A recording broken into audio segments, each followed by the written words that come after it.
India US के बाद second largest e learning market है और इंडिया में 5000 से भी ज़्यादा एडटेक स्टार्टअप्स है।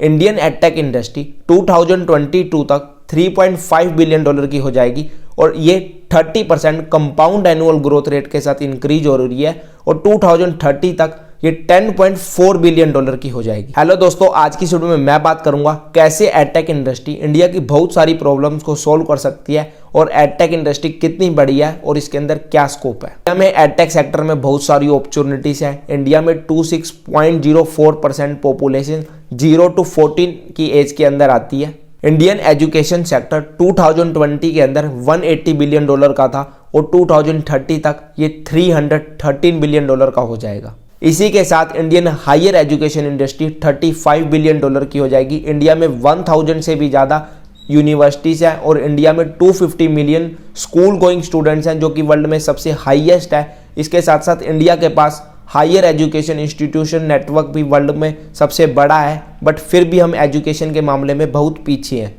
ये सभी डाटा एडटेक की टारगेट ऑडियंस की मार्केट साइज को डिफाइन करता है। एडटेक की ग्रोथ के कई कारण है और इनका सबसे बड़ा कारण है हमारे करंट एजुकेशन सिस्टम का फेलियर। हमारे करंट एजुकेशन सिस्टम के अंदर बहुत सारे डिसएडवांटेजेस हैं, बहुत सारी प्रॉब्लम्स हैं जिसे एडटेक के थ्रू सोल्व किया जा सकता है। इंडियन गवर्नमेंट भी टेक्नोलॉजी को एजुकेशन में लाना चाहती है और इसके लिए इंडियन गवर्नमेंट बहुत सारे एफर्ट्स कर रही है। इसके लिए गवर्नमेंट ने स्वयं पोर्टल लॉन्च किया है जिसे मिनिस्ट्री ऑफ एजुकेशन मैनेज करती है। इसके ऊपर 1900 से भी ज़्यादा कोर्सेज हैं और ये कोर्सेज 9th क्लास से लेकर के पोस्ट ग्रेजुएशन तक स्टूडेंट्स के लिए अवेलेबल हैं। इसके अलावा दीक्षा, ई विद्या, पीएम पाठशाला जैसे कई बड़े सारे गवर्नमेंट ने इनिशिएटिव्स लिए हैं और कोविड पैंडेमिक के बाद इन एफर्ट्स में और भी ज़्यादा तेजी आई है। 2020 की इंडियन एजुकेशन पॉलिसी के रिफॉर्म्स में भी एजुकेशन सेक्टर के अंदर टेक्नोलॉजी को लाने पे बहुत ज़्यादा जोर दिया गया था। तो ये तो बात हुई गवर्नमेंट की कि गवर्नमेंट कितने एफर्ट्स कर रही है ट्रेडिशनल एजुकेशन सिस्टम को एडटेक पे शिफ्ट करने के लिए,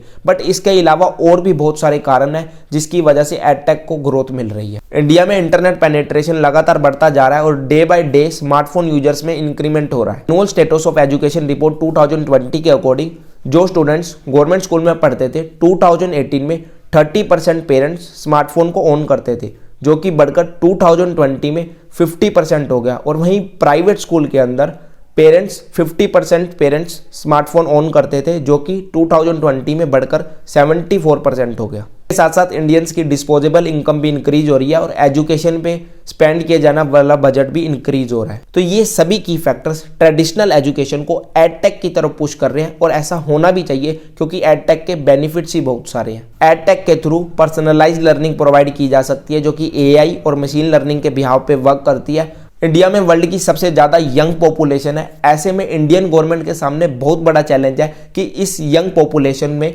स्किल्स को कैसे डेवलप किया जाए, क्योंकि अगर इंडियन गवर्नमेंट इंडिया को $5 ट्रिलियन की इकोनॉमी बनाना चाहती है तो ऐसे के अंदर इस यंग पॉपुलेशन का बहुत बड़ा योगदान होने वाला है। इस यंग पॉपुलेशन के अंदर स्किल्स को डेवलप करने में एडटेक बहुत बड़ा रोल प्ले कर सकता है। 2030 तक 140 मिलियन कॉलेज गोइंग स्टूडेंट्स हो जाएंगे। ऐसे में इन सभी ऑडियंस के अंदर भी न्यू एज स्किल्स को डेवलप करना एक बहुत ही बड़ा चैलेंज होगा। ऐसे में इनके अंदर स्किल्स डेवलप करने के लिए बहुत सारे प्रोफेशनल कोर्सेज की नीड होगी। इंडिया में बहुत सारी पॉपुलेशन अनएजुकेटेड है और इसका सबसे बड़ा कारण है एजुकेशन को अफोर्ड ना कर पाना।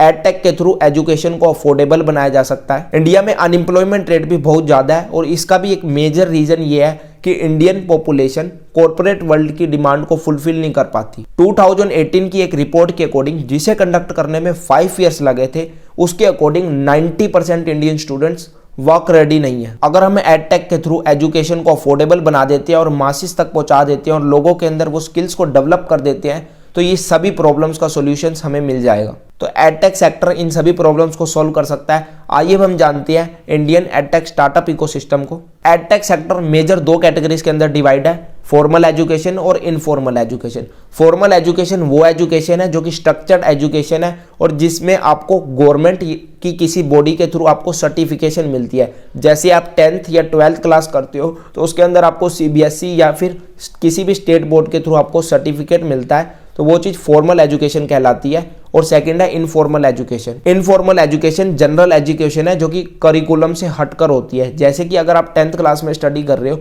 और आपने अपनी स्टडी के साथ किसी कंप्यूटर अकेडमी को ज्वाइन कर लिया और वहाँ पे आप कंप्यूटर की बेसिक ट्रेनिंग ले रहे हो, तो ये इनफॉर्मल एजुकेशन कैटेगरी के अंदर आएगी। स्टार्टअप इकोसिस्टम को डिटेल में समझने के लिए आपको इन 4 की टर्म्स को समझना बहुत ही ज़्यादा जरूरी है। Number 1 B2B। B2B means business to business. ऐसे स्टार्टअप्स जो कि कॉलेज, स्कूल या फिर यूनिवर्सिटीज़ को डायरेक्ट अपने प्रोडक्ट्स या सर्विसेज ऑफर करते हैं, ऐसे स्टार्टअप्स B2B स्टार्टअप्स कहलाते हैं। Number 2 B2C। ऐसे स्टार्टअप्स जो कि डायरेक्टली स्टूडेंट्स को अपने कोर्सेज सेल करते हैं, B2C स्टार्टअप्स कहलाते हैं। जैसे कि बायजूस हो गया, अनअकैडमी हो गया, जो कि डायरेक्टली स्टूडेंट्स को कोर्सेज सेल करते हैं। Number 3 B2B2C। ऐसे स्टार्टअप्स जो कि कॉलेज, स्कूल, यूनिवर्सिटीज़ के साथ टाई अप करते हैं और फिर बाद में स्टूडेंट्स को टारगेट करते हैं, उन्हें अपने कोर्सेज सेल करते हैं, B2B2C स्टार्टअप्स कहलाते हैं। नंबर 4 मार्केट प्लेस या फिर एग्रीगेटर। ऐसे प्लेटफॉर्म्स जहां पे कोई भी एजुकेटर अपने कोर्सेज क्रिएट कर सकता है और अपने कोर्सेज को सेल कर सकता है और स्टूडेंट्स उनके कोर्सेज को परचेज कर सकते हैं, एग्रीगेटर या फिर मार्केट प्लेस कहलाते हैं। ये सभी पॉपुलर एडटेक स्टार्टअप्स हैं जो डिफरेंट नीश और डिफरेंट बिजनेस मॉडल के थ्रू ऑपरेट करते हैं। आप वीडियो को पॉज करके इन सभी स्टार्टअप्स को देख सकते हैं। अभी तक ये वीडियो देखकर आपको लग रहा होगा कि एडटेक के तो बहुत सारे बेनिफिट्स हैं, तो हम इन सॉल्यूशंस को इम्प्लीमेंट क्यों नहीं करते? क्योंकि इन सॉल्यूशन को इम्प्लीमेंट करने के लिए बहुत सारे चैलेंज है इंडिया के लिए, और इसमें सबसे बड़ा चैलेंज है डिजिटल इंफ्रास्ट्रक्चर। इंडिया के अंदर अभी ढंग से डिजिटल इंफ्रास्ट्रक्चर बिल्ड नहीं हुआ।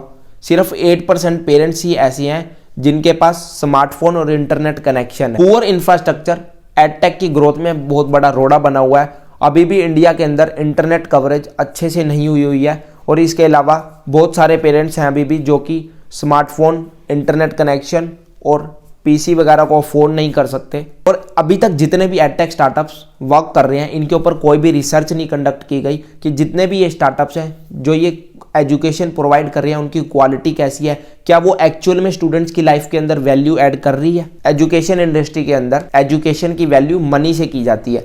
अगर कोई व्यक्ति किसी चीज़ की एजुकेशन लेकर के उसे मनी अर्न करने में कामयाब है तो वो चीज़ वैल्यूएबल कंसीडर की जाएगी, अदरवाइज वो चीज़ वैल्यूएबल नहीं कंसीडर की जाएगी। आप 1 लाख रुपीज़ स्पेंड करके किसी कोर्स को कर रहे हो और अगर उसके बाद आपकी नौकरी नहीं लगती है, वो कोई भी वैल्यू ऐड नहीं करती आपकी लाइफ में, तो उसका कोई भी बेनिफिट आपको नहीं होगा। एजुकेशन इंडस्ट्री के अंदर एजुकेशन की वैल्यू मनी से की जाती है। अगर आप किसी कोर्स के ऊपर मनी स्पेंड कर रहे हो, इन रिटर्न उस कोर्स से आपको कुछ मिलना चाहिए, वो आपकी लाइफ के अंदर कुछ वैल्यू ऐड करे, उससे आपको कोई जॉब मिले या फिर वो आपके बिजनेस में हेल्प करे। अगर इनमें से कुछ भी नहीं होता तो वो चीज़ वैल्यूएबल कंसिडर नहीं की जाएगी। अभी तक जितने भी स्टार्टअप्स हैं उनकी वैल्यूएशन सेल्स के बेसिस पे कैलकुलेट की जाती है, ना कि क्वालिटी ऑफ एजुकेशन। बहुत सारे एडटेक स्टार्टअप्स अनएथिकल प्रैक्टिसेस कर रहे हैं जिसके अंदर वो पेरेंट्स को फोर्स करते हैं उनके कोर्सेज परचेज करने के लिए। इंडियन पेरेंट्स अपने चिल्ड्रंस को लेकर के काफ़ी सीरियस होते हैं। ऐसे में इन एडटेक स्टार्टअप्स के सेल्समैन उनके अंदर फियर क्रिएट करते हैं कि अगर वो उनके कोर्सेज नहीं लेंगे तो उनका बच्चा पीछे रह जाएगा, वो करियर में आगे नहीं बढ़ पाएगा, और इस तरह के फियर क्रिएट करके पेरेंट्स से पैसे वसूलते हैं। एडटेक इंडस्ट्री के अंदर अभी कोई रूल्स एंड रेगुलेशन नहीं है, गवर्नमेंट की कोई पॉलिसी नहीं है, कोई ट्रांसपेरेंसी नहीं है कि जो एडटेक स्टार्टअप्स क्लेम करते हैं अपनी क्वालिटी ऑफ एजुकेशन के रिगार्डिंग, उसके रिगार्डिंग कोई भी स्टैंडर्डाइज कुछ भी नहीं है। बहुत सारे स्टार्टअप्स क्लेम करते हैं कि उनके इस कोर्स से 10 लाख की जॉब लग गई है, बट कुछ भी ऐसा स्टैंडर्ड नहीं है जिससे ये चीज़ प्रूफ की जा सके कि एक्चुअल में वो चीज़ हुई है। इंडियन वर्क कल्चर भी अभी डिग्री के ऊपर फोकस करता है। अभी स्किल्स को ज़्यादा वैल्यू नहीं की जाती इंडिया के अंदर, जिसके कारण एडटेक के द्वारा किए गए कोर्सेज की कोई वैल्यू नहीं होती। एक स्टूडेंट है, उसने किसी ऑनलाइन प्लेटफॉर्म के थ्रू एक कोर्स किया और कोडिंग को सीखा है और वो जॉब के लिए गया है, लेकिन उसे जॉब के लिए रिजेक्ट कर दिया क्योंकि उसके पास कोई भी फॉर्मल डिग्री नहीं है। दूसरी तरफ एक पर्सन है जो कि जिसने बीटेक की हुई है, उसके पास फॉर्मल डिग्री है बट उसके पास स्किल सेट नहीं है, लेकिन उसके पास फॉर्मल डिग्री है। इंडियन वर्क कल्चर अभी भी उस डिग्री वाले पर्सन को एक्सेप्ट करता है, ना कि उस स्किल वाले पर्सन को, जो कि एक बहुत ही बड़ा डिसएडवांटेज आप कह सकते हैं है इंडियन वर्क कल्चर के साथ। तो ऐसे में जिस पर्सन ने ये ऑनलाइन कोर्स किया है उसकी कोई वैल्यू नहीं रह जाती क्योंकि उस कोर्स को करके उसकी जॉब नहीं लग रही। तो ऐसे में क्वालिटी ऑफ एजुकेशन के साथ जो हमारा वर्क कल्चर है उनको भी इन कोर्सेज को एक्सेप्ट करना होगा, तभी इनकी वैल्यू होगी। ये सभी प्रॉब्लम एडटेक इंडस्ट्री द्वारा फेस की जा सकती है, बट ऐसा नहीं है कि इन सभी के सॉल्यूशंस नहीं है। Indian government national edtech policy के ऊपर वर्क कर रही है और बहुत ही जल्दी नेशनल एडटेक पॉलिसी आ सकती है, जिसके अंदर रूल्स एंड रेगुलेशन आ जाएंगे एडटेक स्टार्टअप्स के रिगार्डिंग। उसके अंदर सभी चीज़ों को स्टैंडर्डाइज कर दिया जाएगा, ट्रांसपेरेंसी हो जाएगी। Government public private partnership model का यूज करके डिजिटल इंफ्रास्ट्रक्चर बिल्ड कर सकती है। ऐसे स्मार्टफोन्स की डेवलपमेंट की जा सकती है जो कि स्टूडेंट्स के लिए स्पेसिफिक हो और बहुत ज़्यादा अफोर्डेबल हो स्टूडेंट्स के लिए। इसके साथ साथ इंडियन मार्केट के अंदर एडटेक को लेकर के अवेयरनेस क्रिएट की जानी बहुत ज़्यादा जरूरी है। पेरेंट्स को अवेयर किया जाना चाहिए कि एडटेक के और ऑनलाइन कोर्सेज, ऑनलाइन लर्निंग के क्या बेनिफिट्स हैं, क्या डिसएडवांटेजेस हैं, ताकि वो इन चीज़ों को लेकर के अवेयर हो सके। बहुत सारे ऐसे पेरेंट्स हैं जो कि अभी भी अपने चिल्ड्रंस को अलो नहीं करते ऑनलाइन कोर्सेज के रिगार्डिंग। तो दोस्तों आज की वीडियो के लिए इतना ही, मिलेंगे आपको एक नई केस स्टडी के साथ।